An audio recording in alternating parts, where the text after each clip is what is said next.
Yan, guys. Hindi halatang masakit ang ulo ko. Pero actually, kanina pa po masakit ang ulo ko. Ang kagandahan, meron tayong aparatos or health device na pwedeng dalhin kahit saan. So, ito po yun, guys. So, kanina, medyo nag-ano lang ako, kaya lang dahil may bata akong kasama, hindi ko masyadong na-focus. And still, nandito pa rin kami sa labas. Pero, ngayon, medyo nakaupo siya, kaya meron akong konting time para mag-acupoint. So, ito yung laman nga pala actually nito. Yan. Ito siya. Yan. Siya. Meron din po siyang jade.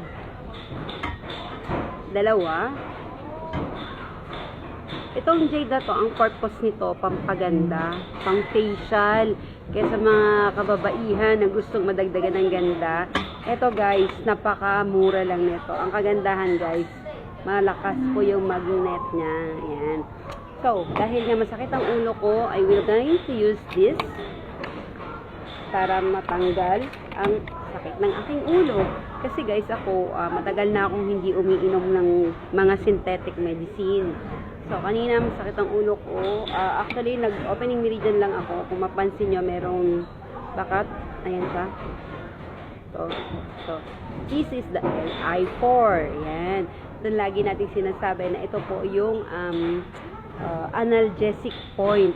Yan. So, any pain that you're suffering, guys, or any pain na nararamdaman ninyo sa katawan nyo, masakit ang ulo, masakit ang tiyan, masakit ang ngipin, masakit ang tuhod, ito po, ginagamit ko to. So, dahil masakit ang ulo ko, yan yung ginagamit ko. Yan. So, this is the LI4. Yan. So, lagyan nyo lang siya ng konting pressure. Tapos, pwede nyo rin po siyang i-tonify, hindi inikot-ikot. Yan. Yan. Clockwise and counterclockwise. Ayan. So, ganyan lang siya. Slanting position, guys. Slanting position po. Yan. So, at least a minute to 5 minutes po na pag-press natin, pag-points natin dito, malaking tulong po para sa kung ano man yung sakit or any pain na nararamdaman natin sa ating katawan. Yan. So, ganun din sa kabila. Yan. Actually, meron na rin siyang bakat. Ito, napansin niyo po. So, slanting position, ganyan po. Yan. Yan. Ganun din po. And after that, pwede nyo rin pong isama pa itong acupoints ng yintang. So, yintang is this one. Yung pong paggitna ng kilay natin. This is the yintang point. Ayan. Ayan po yung yintang point.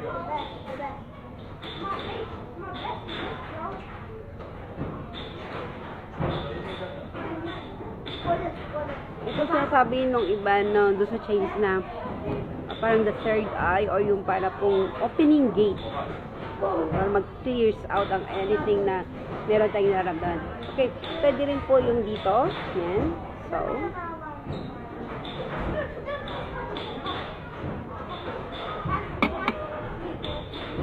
ayan po. This is the yung sentido natin. Yan. So, po yan.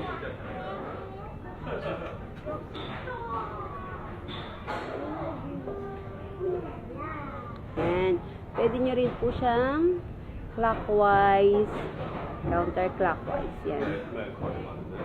Yan.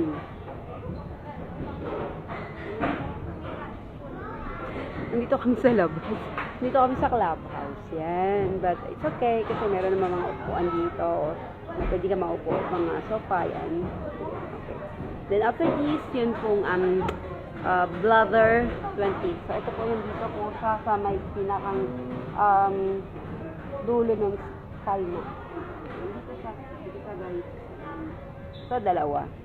Actually, meron din po akong easy to locate na ginagawa namin. This.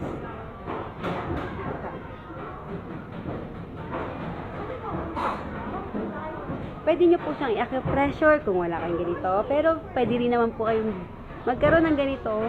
Pwede po kayong umorder sa akin, guys. So, pwede nyo po akong i-PM or comment po sa comment section, ganun.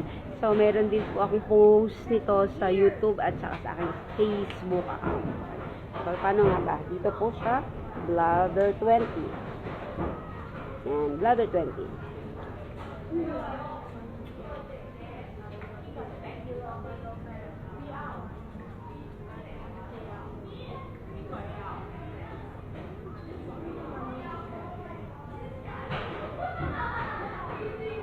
Kanina guys, ang bigat ng ulo ko. Masakit talaga siya.